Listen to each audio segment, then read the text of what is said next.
오늘은 어린 양을 먹으라 다섯 번째, 무교병을 먹으라 소제목으로 두 번째 말씀을 나누겠습니다.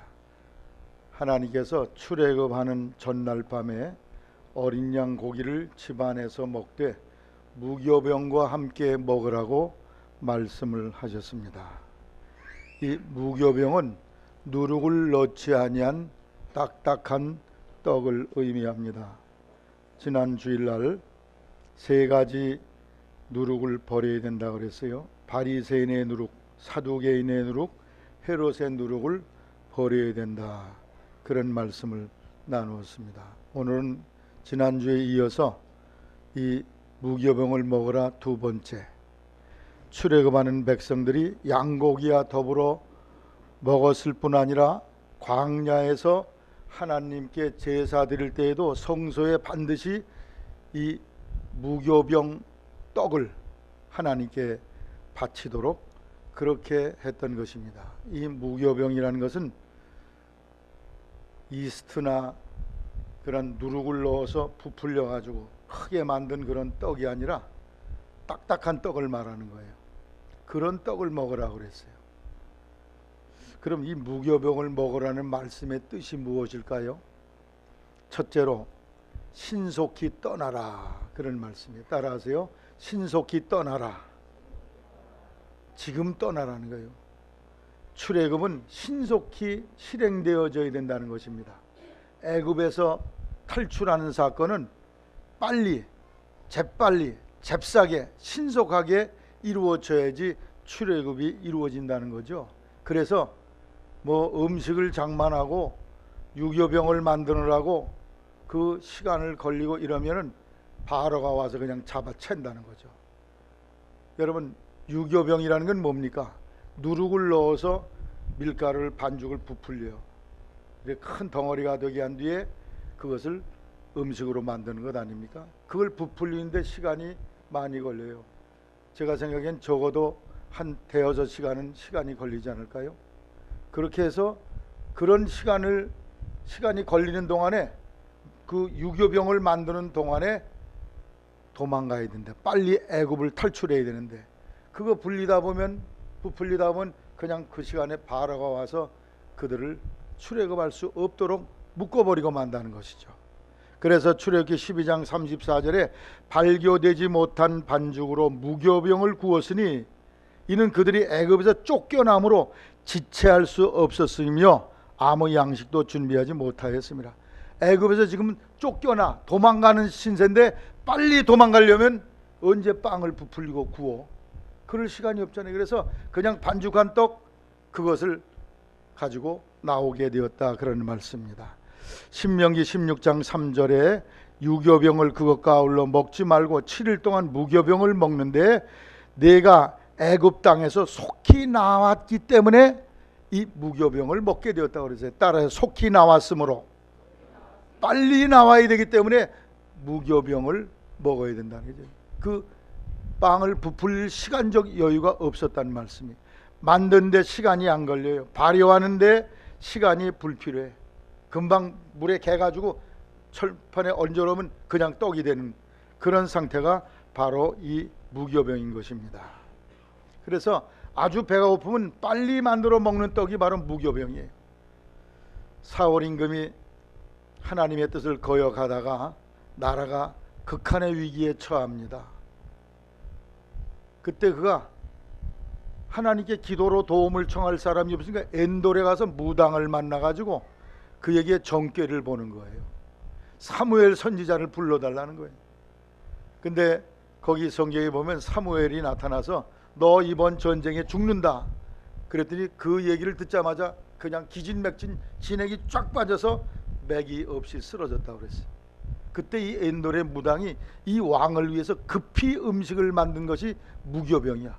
그냥 물에 섞어서 가루 그냥 구워가지고 드렸어. 그랬더니 이걸 먹고 힘을 얻었다, 그런 내용이 기록되어 있습니다. 유교병을 만들어 먹기 위해서는 많은 발효하는데 시간을 소모해야 되는데 그 시간 소모하다가 바로가 쫓아오면 붙잡혀 다시 애굽의 노예 생활하게 돼요. 그러므로 반드시 무교병을 먹었듯이 신속히 죄악 세상을 벗어나야만 죄로부터 벗어날 수 있습니다. 영적 출애굽을 위해서는 신속히 벗어나야 돼. 머뭇거리지 말고 내일로 미루다가는 마귀 손아귀에서 벗어날 수가 없어요. 출애굽하는 일, 즉 예수 믿고 구원하는 일은 내일로 미루면 안 돼. 아이, 내년부터 잘 믿지, 다음 달부터 잘 믿지, 이런 식으로 미루다 보면은 그것을 미루던 어느 날 내 영혼에게 내일의 기회가 없이 영원한 심판을 피할 수 없는 자리에 떨어지고 만다는 거예요. 마귀들이 지옥에서 회의를 했다는 게 어떻게 하기 때문에 너희들이 세상에서 예수쟁이들이 이렇게 많이 일어나느냐 그랬더니 이 한 마귀가 일어나서 말하길 예수쟁이들 다 죽이면 됩니다. 그랬더니 이 나이 많은 마귀가 말해, 야 그거 우리 많이 해봤는데 한 사람 죽이면 10명 100명의 신자가 더 늘어나더라. 그거 안 통하는 일이야. 그러자 감옥에 가두면 되지 않습니까? 그랬더니 감옥에 가두면은 그냥 감옥에서 열심히 기도해가지고 성령의 역사가 일어나가지고 더 우리들이 일을 할 수 없게 돼. 감옥에 가둬도 소용없는 거 몰라? 그랬더니 또한 마귀가 말하길 사람을 좀 괴롭히고 때리고 고통스럽게 하면 되겠습니다. 그랬습니다. 그러자 때릴수록 한 대 맞을수록 신자가 그 수만큼 많이 늘어난다. 그것도 안 통해. 그러면 저 교회 안에서 7계명을 범하게 해가지고 성도 간에 서로 갈등을 일으키면 교회가 무너지지 않습니까? 그랬더니 야 그게 처음엔 효과가 있는 것 같아. 그런데 그런 일이 나면 목사가 그냥 7계명에 대해서 어마어마한 말씀을 전하기 때문에 다 그 말씀으로 무장해가지고 도력이 약발이 듣질 않아.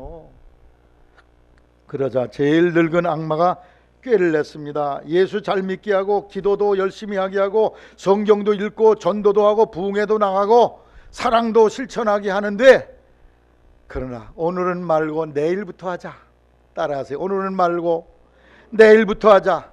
오늘 불편하니까 내일 하자고 그 생각을 자꾸 집어넣어주면 그때 그 어느 날 우리가 그 영혼을 낚아채어 오면 그들이 지옥 자식이 되지 않겠냐. 모든 다른 악마들이 다 박수를 치며 인정을 했다는 거예요. 그래서 오늘도 여러분 전도하자 하면 전도하며 예수 믿으라 하면 내일 믿겠다는 사람들이 많이 있어요. 내년부터 믿겠다. 애들 시집가면 시어머니 장례 지내고 3년상 끝나면 믿겠다. 가진 핑계를 다 댑니다. 그러나 내일은 나의 것으로 보장되어 있지 않습니다. 오늘만이, 지금 여기만이 여러분의 시간임을 아시기를 바랍니다. 내게 내일이 영원히 있는 것 같아요? 그렇지 않습니다. 어젯밤에 한국에서만 세상 떠난 사람이 800명이요. 그 중에 40명이 자살해 죽은 사람이요. 그 사람들이 무슨 중병 걸려 죽은 줄 아세요? 예기치 못한 여러 가지 일로 인해서 자기의 내일을 기대했는데 내일이 아니고 어제 그냥 세상을 떠나버린 거예요. 추운 겨울을 피해 남쪽으로 내려가던 기러기가 어느 옥수밭에 쫙 내려앉았어요. 옥수 먹어보니까 못 먹어보는 거야. 너무 맛있는 거야, 이 오리가. 그래서 주워 먹다가 야야야 너무 춥다, 빨리 남쪽으로 내려가자. 그리고 다 날갯질하고 올라갔는데 한 마리만이 미련을 떨었어. 그래도 좀 더 먹어. 나는 보통 날쌘 도리가 아니야. 쟤네들 먼저 가도 내가 뒤따라가도 따라 맞을 수 있어. 그래가지고는 2, 3일 더 묵다가 날아가려고 날갯짓을 하니까 앞불사 너무 많이 먹어서 체중이 늘어가지고 날갯죽지를 아무리 해도 날아가질 않은 거야. 땅만 기어다녀. 결국은 추위에 얼어 죽고 말았다는 거예요. 떠날 때, 그때 친구들이 떠날 때 그날 떠났어야 되는데 오늘 당장 신앙에 결단하게 되시기를 바랍니다. 내년부터 잘 믿어야지.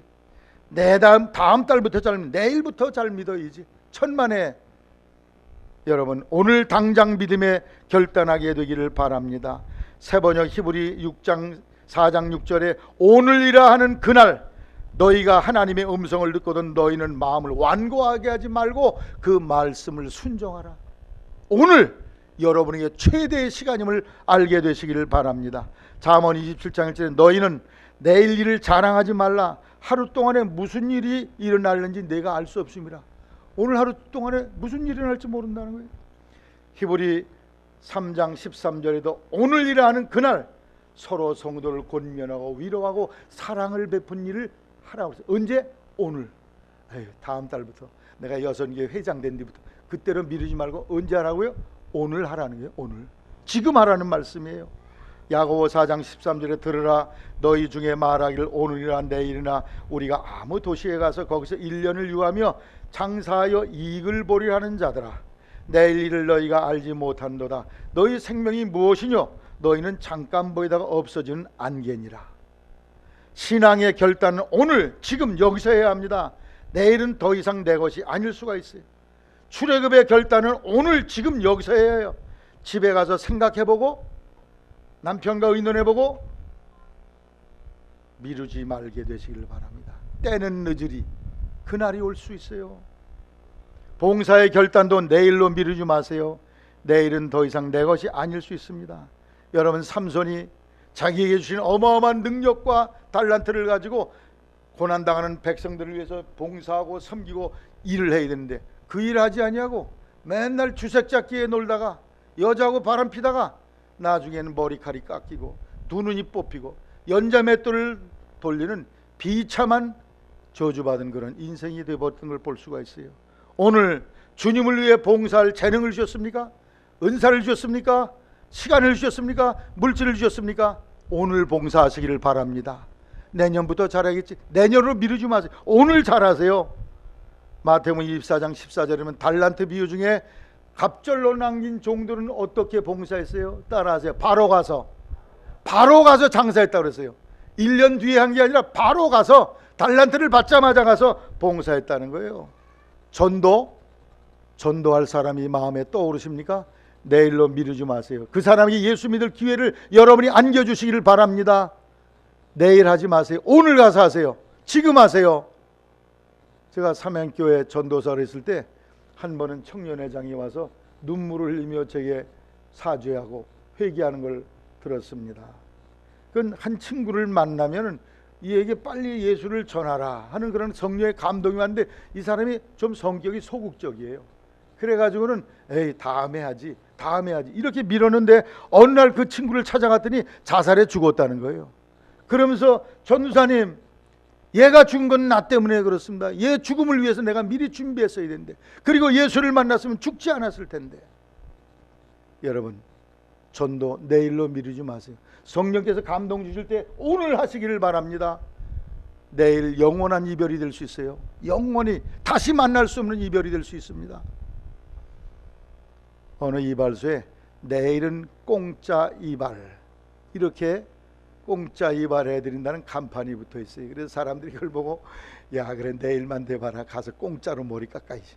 그리고 어떤 사람이 가서 딱 이발을 하고 나오면서 깎듯이 인사를 했어요. 아이고 공짜로 머리 깎아주셔서 너무 감사합니다. 그랬더니 주인 이발사가 10,000원 내셔야죠. 아니 여기 공짜라고 문 앞에 써있어 그냥 들어왔는데요. 아니 가보세요. 갔더니 내일은 공짜라고 돼 있지 않습니까? 내일은 공짜 이발해드립니다. 그리고 오늘은 돈을 내셔야 됩니다. 내일 그럼 언제 공짜입니까? 내일 말입니다. 내일. 오늘은 반드시 돈을 내셔야 된다. 오늘 여러분 오늘 최선을 다하는 여러분이 되기를 주의 이름으로 부탁을 드립니다. 그래서 내일로 미루지 마세요. 지금 떠나야 돼. 지금 결단하셔야 돼.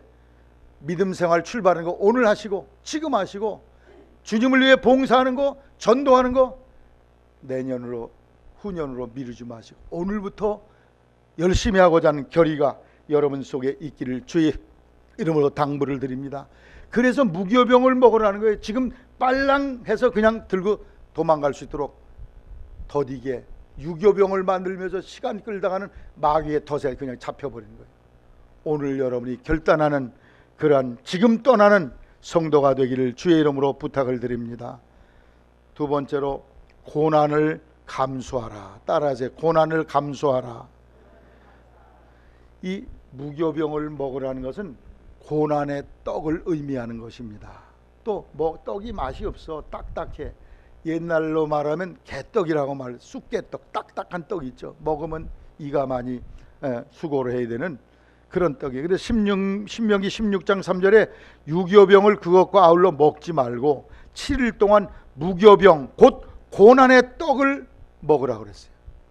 여기 설명이 나와 있어. 무교병은 고생의 떡이라는 거예요. 고생의 떡. 누룩을 넣지 않은 떡은 딱딱하고 굳은 떡으로서 고난을 의미합니다. 고난을 감수하고 고난을 각오해야 믿음의 길을 출애굽할 수 있다는 거예요. 내가 예수 믿고 천국길을 향해 갈 때는 고난을 감수할 각오를 해야 된다 하는 것을 여기에 보여주고 있는 것입니다. 그래서 내가 이 죄악의 세상을 떠나서 영원한 천국을 향해 갈 때는 이러한 도전과 고난과 위기가 내가 감수해야 된다. 그것을 얘기하고서 내다보고서 믿음 생활해야 된다는 거죠. 누룩 넣은 떡을 먹고 있는 한 구원은커녕 죄악 세상에서 벗어날 수조차 없습니다. 출애굽조차 할 수가 없습니다. 이 애굽 땅, 이 세상이 너무 좋은데 무엇 때문에 출애굽을 하려 합니까? 누룩 넣은 떡, 유교병을 먹는 것은 애굽 생활을 즐기는 것을 의미합니다. 불신앙 상태에서 즐거웠던 것, 그 세상의 즐거움에 미련을 가지고 있는 한 출애굽하기는 불가능합니다. 누룩을 넣은 떡은 귀에 달콤하게 들리지만 영을 병들게 하고 마침내 영혼을 죽이게 만드는 것입니다. 출애굽은 고난의 사건입니다. 안정된 애굽 생활에서 짐을 다 꾸리고 알도 보도 못하던 땅을 향해 출발하는 것은 모험이며 동시에 고난을 동반하는 사건입니다. 마찬가지로 예수 믿고 예수를 영접하고 알도 보도 못하는 천국 영원한 나라를 향해서 출발하는 건 하나의 모험이고 고난을 동반하는 사건인 것입니다. 예수 안 믿을 때는 편안하게 살던 삶이 믿게 되면 삶이 매우 바빠져요. 이게 바로 고난입니다. 시간 바쳐서 예배 시간마다 나와의 물질 드리고 몸 바치고 하나님을 섬기는 일 자체가 이게 고생이에요. 여러분 그냥 집에서 텔레비나 이렇게 보든지 그러고 있으면 얼마나 널널하게 푹 쉬실 수 있습니까만 시간을 내서 여기 나와서 예배하는 거 이게 다 자체가 고난입니다. 예수 믿으면 이러한 자기 희생과 고난을 각오해야 될 줄로 압니다. 하나님 뜻대로 살려 하니까 고난이에요. 예수 믿기 전에는 그냥 멋대로 살았어. 나쁜 짓도 하며 사는데 이젠 바르게 양심을 쓰며 살려고 그러니까 그게 고난이야. 술 담배 안 먹고 끊고 제대로 신앙생활을 하니까 그게 고난이에요. 기도하는 생활이 고난이요. 새벽에 나와서 요새 기도하는 우리 성도님이 계세요. 김정자 집사람 분이 어제 새벽 기도에 헌금을 드리셔서 내가 여기 청소하는 중에 가서 물었어요. 집사님 어째 무슨 일로 헌금을 드리셨습니까? 그랬더니 내가 이렇게 새벽마다 기도를 열심히 했는데 우리 딸이 막내딸이 여기 갑상선에 양쪽에 혹이 생겼다는 거야. 근데 이게 점점 커서 3cm가 돼야 이걸 제거하는 수술을 해야 하는데 기도를 하고 계속 기도를 해왔는데 이 혹이 사라졌다는 거예요. 할렐루야. 그래서 하나님께 감사헌금을 드렸다는 거예요. 할렐루야. 그 사람이 새벽에 나오는 게 쉽겠어요? 추위에 벌벌 떨면서 저기서부터 그는 버스도 안 타고 걸어와. 또 제일 먼저 4시 50분이면 도착해요. 고생의 떡을 먹은 결과 딸이 낳는 치유의 기적이 일어났어요. 할렐루야. 고생의 떡, 고난, 그러나 그 고난이 고난으로 끝나지 아니고 하나님의 살아계신 놀라운 증거를 그가 체험하게 되었다는 거예요. 할렐루야. 가족, 친척들과의 갈등이 생기니 고난입니다. 예수 믿으면 가족, 친척들과 갈등이 생겨. 나는 예수를 따르겠다, 나는 유교를 따르겠다, 이러면서 갈등이 생겨요. 마태복음 10장 34절에 내가 세상에 화평을 주러 온 줄로 생각지 말라. 화평이 아니요 검을 주려 왔노라. 내가 온 것은 사람이 그 아비와 딸이 어미와 며느리가 시어머니와 불화하게 하려 함이라. 사람의 원수가 자기 집안 식구가 된다고 말씀했어요. 그러면 나를 따라온 사람은 자기 십자가를 지고 자기 목숨을 잃어버리는 그런 결단과 각오를 해야 된다는 것입니다. 자기 십자가를 지는 신앙, 자기 손해보는 시간, 자기 목숨을 잃어버릴 각오를 하는 그러한 고난의 떡, 무교병을 먹고자 하는 각오와 결단이 있지 않으면 예수 믿기가 어렵다, 그런 말씀이죠. 내 주를 가까이 하려 하면 십자가 진 같은 고생이나 내 고생하는 건 옛 야곱이 돌베개 베고장 같습니다. 천성에 가는 길 험하여도 생명길 되나니 은혜로다. 이 찬송 가사의 가사대로 믿는 길이 고난이에요. 무경 같은 길이에요. 그러나 그 길은 무슨 길이에요? 생명의 길이요 영생의 길임에 여러분이 기꺼이 여기 자기 십자가를 지고 고난의 대가를 치르는 결단이 있기를 주의 이름으로 부탁을 드립니다. 초대교회 성도들 얼마나 고난당했어요. 예수 믿는 일로 박해를 당하고 불이익을 당하고 억울한 죄를 뒤집어 쓰고 옥에 갇히고 고린도후서 12장 22절 이하에 바울사는 옥에 갇히기도 더 많이 하고 매도 수없이 맞고 여러 번 죽을 뻔하였으니 유대인들에게 40의 감한 매를 5번이나 맞았으며 3번 태장으로 맞고 1번 돌로 맞고 3번 파선한데 일주일 기품에서 지냈으며 여러 번 여행의 강의 위험과 강도의 위험과 동족의 위험과 이방인의 위험과 신의 위험과 광야의 위험과 바다의 위험과 거짓 형제 중의 위험을 당하고 또 수고하며 애쓰고 여러 번 자지 못하고 줄이며 목마르고 여러 번 굶고 춥고 헐벗었노라. 왜 이 고생을 했어요? 이 무교병을 왜 먹었어요? 예수 믿고 천국 가는 과정에 그를 대적하고 그를 방해하는 사람 때문에 이러한 고생의 대가를 치렀다는 거예요. 그러나 바울사는 그런 것 때문에 두려워가 낙심하지 말고 그 고난 중에도 믿음으로 꿋꿋이 있어서 이기고 승리했던 걸 볼 수가 있습니다. 자기 부인, 자기 십자가를 지는 것, 이것이 바로 무교병을 먹는 행위예요. 고생의 떡을 먹는 거예요. 여러분, 예수님 말씀하시길 너희가 세상에서 환난을 당하나 담대하라, 내가 세상을 이겼다고 말씀했어요. 예수 믿으면 아무런 어려움이 없느니라, 그렇게 하지 않으셨어요. 믿으면 고난도 따른다. 그러나 너희들이 이길 수 있도록 내가 힘을 주겠다. 할렐루야. 예수 믿으면 무교병을 먹을 각오하게 되시기를 바랍니다. 앞서간 수많은 신앙의 선조들, 박해와 사회적 어려움과 불이익을 당했어요. 집안에서 또 쫓겨나고 박해를 받았습니다.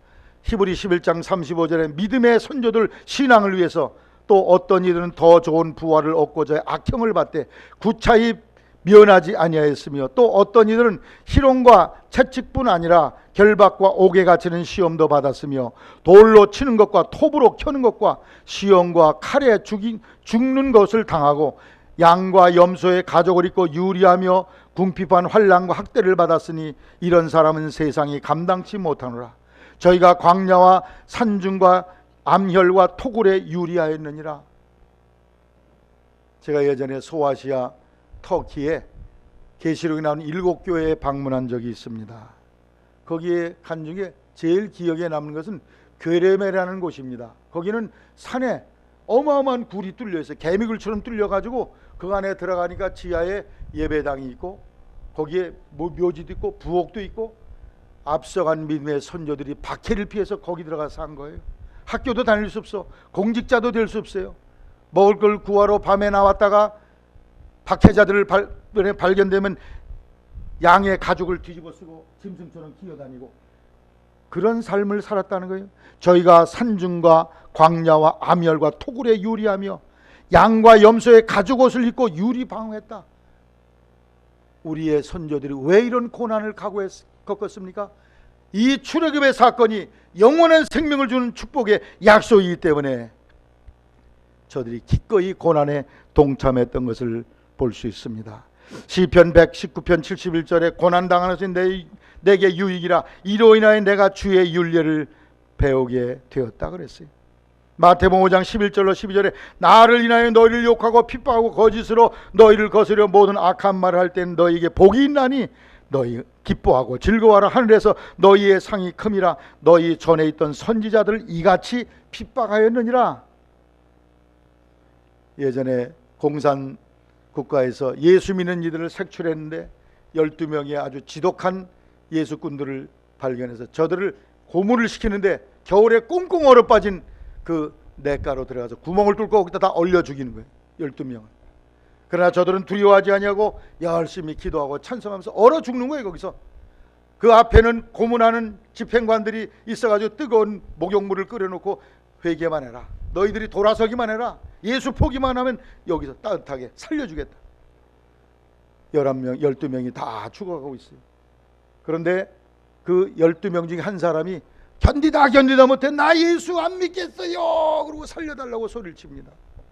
그 사람을 끄집어 내는 순간 이 집행관 책임을 갖고 있는 총 집행관 그 눈이 영안이 열렸어.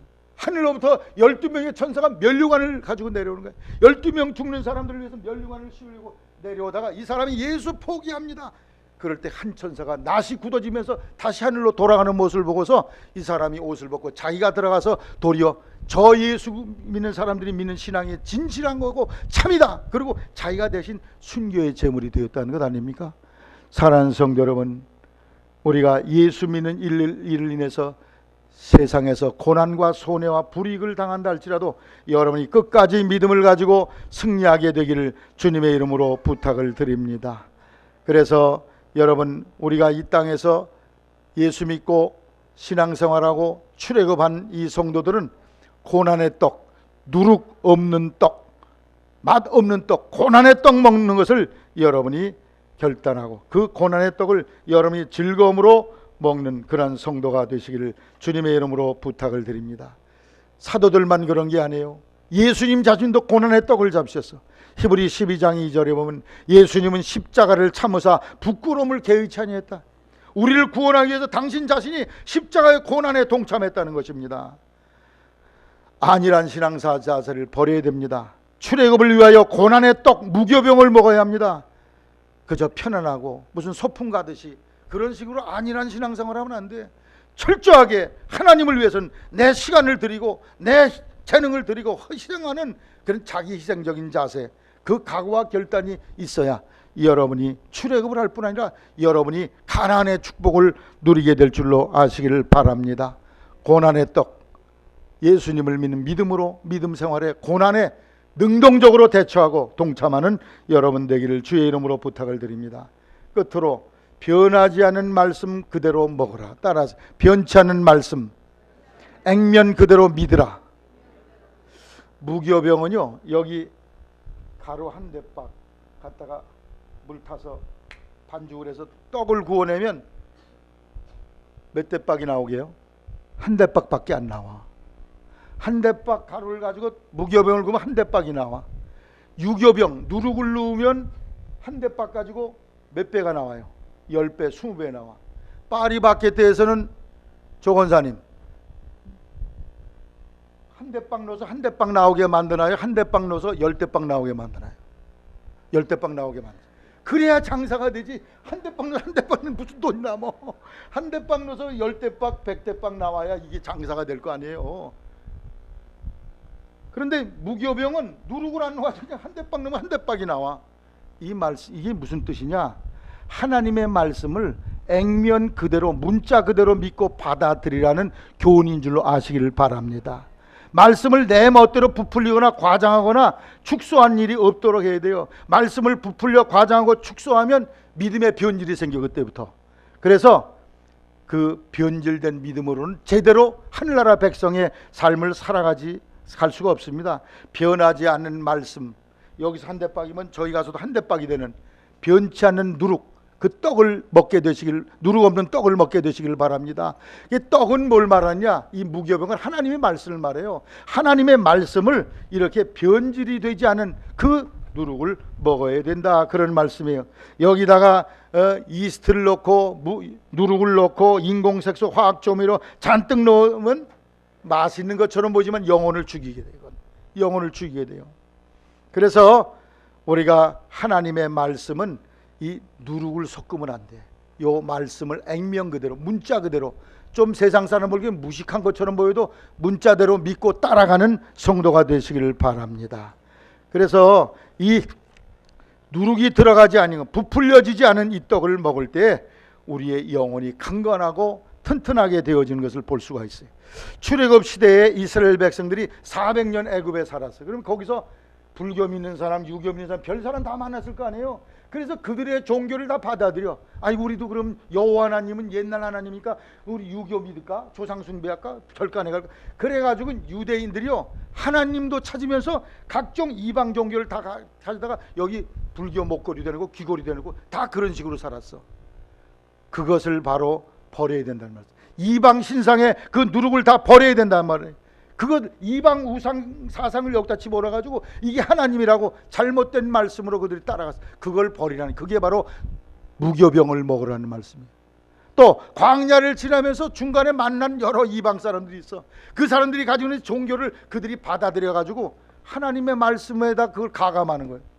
그래가지고 저들이 우상 숭배하고 잘못된 길에 들어선 거예요. 신약 시대에 와서는 어떤 일이 있었습니까? 신약 성경에 보면은 이 성경 말씀에 다른 누룩을 자꾸 집어넣어가지고 이 성경을 다른 걸로 부풀린 사람들이 있어요. 그 사람들이 어떤 사람인데, 그 사람이 영지주의라는 사람, 따로 영지주의. 이 사람들은 요한일서 4장 2절에 보면 예수님의 육체로 오신 것을 부인하는 사람들이야. 왜 그러냐? 이 사람들은 성경을 성경으로 믿은 게 아니라 자기 생각대로 믿었어요. 자기가 가지고 있는 전이해로. 이 그리스 로마 사람들은 어떤 생각을 가지고 있었냐? 영혼은 거룩하고 육체와 물질은 악하다, 이런 생각을 가지고 있었어요. 그러면 하나님이 거룩하신 하나님의 영혼이니까 그 하나님이 육체를 입고 오셨다는 게 이해가 될 수가 없어. 이해가 안 돼. 왜? 하나님이 어떻게 악한 존재가 되느냐? 이건 있을 수가 없다는 거예요. 그러니까 이 사람들이 하나님을 잘못 믿으려고 그런 게 아니라 잘 믿으려고 열심을 내다 보니까 하나님이 육체를 입고 오신 이 성육신 진리를 믿을 수가 없는 거예요. 그래서 예수님이 육체로 온 게 아니고 잠깐 유령처럼 나타나서 왔다 갔다 이렇게 했다. 그걸 영지주의 또는 도케티즘, 가현설, 여러 가지를 말하는 결론은 예수님이 육체로 오시지 않았다는 거예요. 어떻게 왔다고? 따라하세요. 예수님이 홀령으로, 유령으로. 그래, 예수님이 육체가 있을 수가 없어. 왜? 육체를 입었다 그러면 예수님이, 하나님이 악한 존재가 된 거예요. 그러니까 이 사람은 도저히 이걸 받아들일 수가 없어요. 그게 누구 사상이에요? 그리스 히랍 사상이. 그게 이 인도로 내려와서 만들어진 게 불교예요. 불교는 어떻게 해요? 육신은 악하다. 이놈 몸뚱아리를 괴롭혀야 돼. 머리 박박하고 절간에 가서 돌을 닦고 고행 수행을 해서 이 영혼을 여기서 빼뜨려 나가야 돼. 그게 해탈하는 거거든. 근데 성경은 어떻게 말하고 있어요? 하나님이 아담과 하와를 지으시고 우주 만물을 지으시고 육체를 지으시고 물질을 지으시고 따라서 보시기에 좋았더라. 보시기에 좋았다고 그랬거든. 하나님이 악하더라 그랬으면 그렇게 따라가야 되지만 보시기에 좋았다고 그랬어요. 그러니까 이 사람들은 성경 사상보다 자기들이 가지고 있던 전통적인 사상을 여기다가 누룩을 치다 보니까 예수님의 육체로 오심을 부인하는 이단자들이 됐다는 거예요. 오늘 이 사람들이 나중에 어떻게 됐냐? 예수님이 육체로 오신 것을 부인하니까 두 가지로 갈라졌어요. 하나는 도덕무용론이라는 걸 빠졌어요. 따로 도덕무용론. 육체는 결국 구원받지 못하니까 마음대로 방탕하게 술 먹고 방탕하고 바람 피고 해도 영혼만 구원받는 거야. 그래서 유다서 1장 4절에 은혜를 도리어 세격거리로 만드는 자들이 됐어요. 교회 안에 음란한 짓하고 별짓을 다 했어. 또 하나는 금욕주의. 이 몸은 괴롭혀야 돼. 그러니까 디모데전서 4장 3절 혼인을 금하고 식물을 폐하라. 이런저런 음식 먹으면 안 되고 결혼도 하면 안 되고. 이게 금욕주의야. 근데 성경은 어디 그렇게 말한 데가 없어. 방탕 종교로 가라는 삶을 살라는 데도 없고 금욕하라는 데도 없어요. 여러분, 이것이 왜 이런 잘못된 신앙이 되느냐? 하나님을 열심히 믿으려고 하다 여기다가 누룩을 쳤어. 히랍 사상에 누룩을 치다 보니까 이것이 말씀이 변질이 된 거예요. 무교병은 여기서 한 대박이면 나가서도 한 대박이야. 그대로 액면 그대로 모세가 전해준 말씀을 그대로 믿어야 돼. 예수님이 전해준 말씀을 그대로 믿고, 그리고 사도들이 전한 말씀 그대로 믿고 성경대로 믿는 여러분 되기를 주의 이름으로 부탁을 드립니다. 동양 철학과 음양 오행설로 성경을 뜩 보면 이게 이상한 책이 되는 거예요. 그게 통일교야. 아담과 하와가 선악과를 먹었다는 건 뭐냐? 그건 하와가 타락한 천사가, 그 천사가 남자인데 둘이 연애를 했다는 거예요. 그게 불륜의 관계를 맺어가지고 더러운 죄악의 피가 흐른다는 거예요. 오, 그럴듯한데. 그러면 천사는 남자일까요, 여자일까요? 천사 남자예요. 다 써야지. 여자의 남자. 글쎄, 성경에 뭐라고 되어 있느냐를 알아야 돼. 그 답 하나만 알면 그냥 그 맥이 뚫리는 거예요. 누가복음 20장 34절 이하에 7 형제가 있었는데 큰형이 결혼을 해서 애를 못 낳고 죽었어. 그러면 둘째가 형수를 책임져서 자손을 보라고 성경이 되어 있기 때문에 둘째와 결혼했는데 또 애를 못 낳고 죽었어. 이래가지고 7 형제가 다 한 여자와 결혼했네. 그러면 부활 때에 이 여자는 누구의 아내가 되며 이 남자들은 누구와 삽니까? 그렇게 질문하자 예수님께서 이런 답변을 하죠. 저 세상과 및 죽은 자 가운데서 부활함을 얻기에 합당히 여김을 입은 자들은 따라하세요. 장가가고 시집간 일이 없으니. 하늘나라 가면 김경옥 장로님은 남자가 될까 여자가 될까? 예? 여자도 남자도 아닌 사람이 된다고 그랬어요. 시집가고 장가간 일이 없는 사람이 된대. 성이 없는 사람이 된대야. 그런데 여기 아래에 뭐라 그러냐면 저들은 천사와 동등하게 된다 그랬거든. 그럼 천사가 남자가 있다는 거예요, 여자가 있다는 거예요? 남녀가 없다는 게 천사. 여기 답이 딱 나와 있는데 문선명이가 그걸 딱 악용을 해가지고 그거 봐라. 그렇게 선아가 따먹었다는 건 바로 불륜이다. 그런데 성경은 답이 천사는 여자도 아니고 남자도 아니라고 그랬거든. 여러분, 동양의 음양오행설로 그 누룩을 여기다 놓으면은요 이게 빗나가 버려. 성경은 성경으로 보기를 바랍니다. 성경은 액면 그대로 믿고 그 문자대로 믿어야 돼요. 어떤 색깔의 안경을 끼고 세상을 보는 것에 따라 세상이 다르게 보이지, 성경을 어떤 색깔로 보느냐, 어떤 색깔의 안경으로 보느냐가 중요합니다. 모세가 전해준 그 말씀대로 믿어야 그게 무교병이에요. 사도들과 예수님이 전해준 그 말씀대로 믿는 것, 그게 바로 무교병입니다. 이 무교병을 먹어야 출애굽할 수 있고 영생을 얻게 되는 줄로 믿으시기를 바랍니다. 예수 믿기 이전에 전통 가운데 있던 여러 종교나 신들을 더하여 여기다 누룩으로 집어넣지 않기를 바랍니다. 불교, 무교, 토템 신앙 여러 가지 인간적인 육적인 누룩을 집어넣지 마세요. 예수 믿는 이들 중에도 49제라는 걸 지내는 사람이 있어요. 49제. 여러분 장로님 주변에 그런 사람 가끔 보시죠. 예수 믿는데도 49제를 지내야 돼. 3년 탈상을 해야 된다 그러고, 그런 얘기가 성경에 나와요. 3년 탈상하는 게 성경에 김영정 선생님 나와 있어요, 없어요? 49제 드리려고 나와 있어, 안 나와 있어? 안 나오는데 이건 어디서 온 걸까? 불교와 유교에서 나온 거예요, 이게. 그거를 여기다 누룩을 집어넣은 거예요, 여기다. 그래가지고 신자들도 49제 목사님 49제 예배 드려주세요. 그래서 내가 어쩔 수 없이 드려주지. 그건 성경에 없는 얘기다. 그렇게 딱 잘라 얘기하면 또 상처받을 것 같으니까 일단 내가 타협해서 드려주지만 그건 성경에 없는 얘기고, 그거는 잘못된 누룩이요. 여러분 불교에서 사람이 죽으면 죽은 뒤에 10명의 대왕에게 심판을 받는데, 10대왕이 누구냐? 제1대왕은 진광대왕이요, 제2대왕은 초광대왕이요, 3대왕은 송제대왕이요, 4대왕은 오관대왕이요, 5대왕은 염라대왕이요, 6대왕은 변성대왕이요, 7대왕은 태산대왕이요, 8째 대왕은 평등대왕이요, 9째 대왕은 도시대왕이요, 10번째 대왕은 오도전륜대왕이라. 그런데 이 대왕들에게 벌 받는 날이 있어요. 49일이 될 때까지는 일주일에 한 번씩 벌을 받아. 죽은 지 7일 만에 벌 주는 그 지옥 사자가 누구냐? 진광대왕이요. 그 다음에 2주 14일째 벌 주는 대왕이 초광대왕이야. 3주째 21일째 그 벌 주는 대왕이 송제대왕이야. 그리고 쭉 해가지고 49일째 벌 주는 대왕이 제7대 대왕 태산대왕이야. 49제를 왜 드리느냐? 이 대왕한테 어마어마한 벌을 받는데, 그때 제물을 드리고 이 벌 주는 이 심판자를 기쁘게 해드려. 제사를 드려가지고 그러면 벌을 감해 준다는 거예요. 그래가지고 이걸 잘한 사람은 육도 이 윤회에서 벗어난다. 뭐 복잡한 얘기입니다만 죽으면 사람이 벌레도 되고 사람 되고 뭐도 되고 이런 걸로 해서 벗어나게 된다는 거예요. 그래서 절간에 가보니까 이런 내용이 기록돼. 생전 예수제라. 그래서 그런 글자가 딱 써 있더라. 그래서 아니 이 중들이 무슨 예수를 찾나?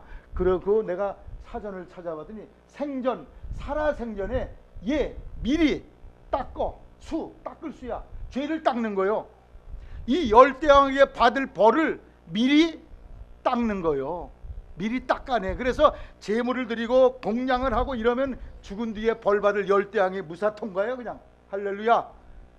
이게 할렐루야 놀렐루야네. 그래가지고는 생전 예수제라는 걸 만들어요. 그래가지고 이 1년 된 뒤에 일주기 탈상한다는 일주기 때 벌 주는 왕이 제9대왕 도시대왕이요. 3년상 날 때 벌 주는 대왕이 10번째 오도 전륜대왕이요. 근데 3년상 제사 드린다는 게 무슨 뜻이야? 우리 조상님이 지금 벌 받는데 뇌물 좀 먹이자는 그런 얘기 아니야?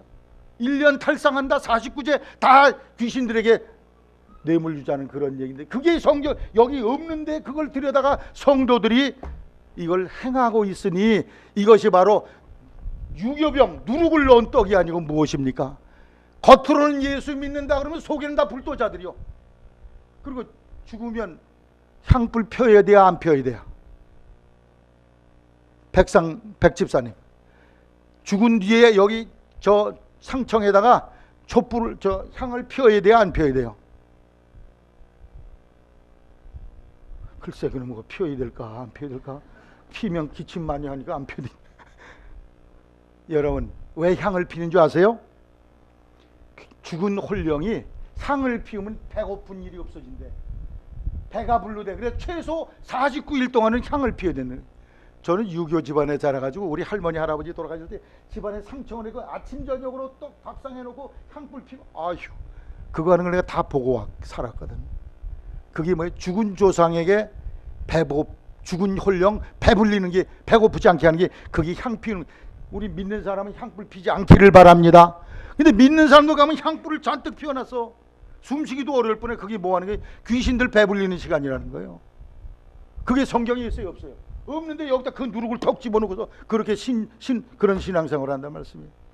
또 올해가 무슨 윤달이 꼈다고 그래야. 그래서 묘지를 이 윤달기 때 바꿔야 된다는 게, 윤달은 4년에 한 번씩 오니까 요 귀신이 요 윤달의 묘지를 딱 옮기면은 내년엔 윤달이 없으니까 꼼짝달싹 못 한다는 거예요. 그래가지고 윤달의 묘지를 옮겨야 되는데 불신자들은 그렇게 열심히 하는데 믿는 사람들도 그 일을 열심히 해. 윤달 꼈으니까 목사님 우리 장터 묘지 옮기, 무슨 놈의 윤달이요? 윤달 아무 때나 옮겨도 관계없어요. 그건 안 믿는 귀신 숭배한 사람들이 다른, 왜 그 윤달을 여기다 누룩을 집어넣냐고. 예? 또 손금 사주 보는 사람들 또 보통 많은 게 아니요. 저 강남에 가면 봉은사란 절간인데 그 옆에 점집이 있는데 권사님들이 또 많이 오신대야. 우리 손주 요번에 대학 붙겠습니까? 이런. 아휴, 주여, 한심해. 하나님 볼 때 아이고 얼마나 탄식할까. 쓸데없는 누룩을 여기다 집어넣어가지고 유교, 불교, 점, 무당부터 하는 거 다 집어넣어가지고 이 누룩을 갖고 신앙생활하니 겉보기는 신자 같은데 속에는 다 무당이요, 불교 신자요, 유교 신자가 돼 있단 말씀이야. 짬뽕이 돼버렸어요. 성경은 무엇을 말합니까? 죽은 뒤에 열대왕에 벌받는다고 그랬어요. 따라하세요. 믿는 자는 영생을 얻었고 심판에 이르지 아니하나니 사망에서 생명으로 옮겨오니라. 예수님이 한편 강도에게 뭐라고 그랬어요? 오늘 내가 나와 함께 낙원에 가리라. 죽는 순간 그 영혼이 하늘나라에 꼴이네. 부자 나사로에 비유하면 부자는 지옥 불꽃 가운데 언제 들어가서, 죽는 그 시간에 들어가서 무슨 열대왕을 거칠 새가 어디 있어. 그건 다 인간이 말한 대로는 누룩이라는 말씀이에요. 성경 말씀을 액면 그대로 믿는 여러분 되기를 바랍니다. 사도들이 믿었던 신앙 그대로 믿으세요. 사도들이 썼던 그 믿음 그대로, 이 남들이 볼 때 무식하게 보이지만 이대로 믿으셔야 돼. 그게 무교병이야. 한 대박 여기서 물에 담아서 주물르면 여기 오면 한 대박이 돼. 그게 바로 무교병 신앙인데, 이런 성도 되기를 바랍니다. 히브리 13장 8절, 예수 그리스도는 어제나 오늘이나 영원토록 동일하다. 모세 시대의 구원이 다르고 지금 시대의 구원이 다른 게 아니에요. 똑같아. 말씀에 누룩을 넣지 않게 되시기를 바랍니다. 말세에는 하늘에서 횃불같이 타는 큰 별이 떠올라서 말씀의 물을 다 쑥물로 만들어 버린다고 그래서 그게 바로 여기다가 이 누룩 치는 일이거든. 그래서 영들을 다 죽인다는 거예요. 계시록 22장 18절에 이 말씀 외에 더하거나 빼면 지옥 심판을 피할 수 없다고 그랬어. 오늘 기록한 말씀밖에 넘어가지 말라고 고린도전서 4장 6절에 기록되는데, 여러분 변치 않는 말씀 그대로 먹는 그러한 무교병 성도 되기를 주의 이름으로 부탁을 드립니다. 무교병을 먹어야 돼요. 무교병 빨리 구워서 먹고 가지고 도망가는 거예요. 신속히 결정해야 돼. 오늘 결정해. 내일로 미루면 안 돼. 그리고 고난의 떡을 믿으면 고생할 걸 각오해야 돼. 나 희생, 나 손해볼 걸 각오하고, 그래야 이 출애굽의 역사를 이룰 수 있습니다. 편안하고 안일하게만 믿으려고 그러면 그 절대로 출애굽 못합니다. 믿음의 발전도 없어요. 변치 않은 말씀 그대로 무교병 신자, 문자 그대로 믿는 여러분 되기를 주의 이름으로 축원합니다.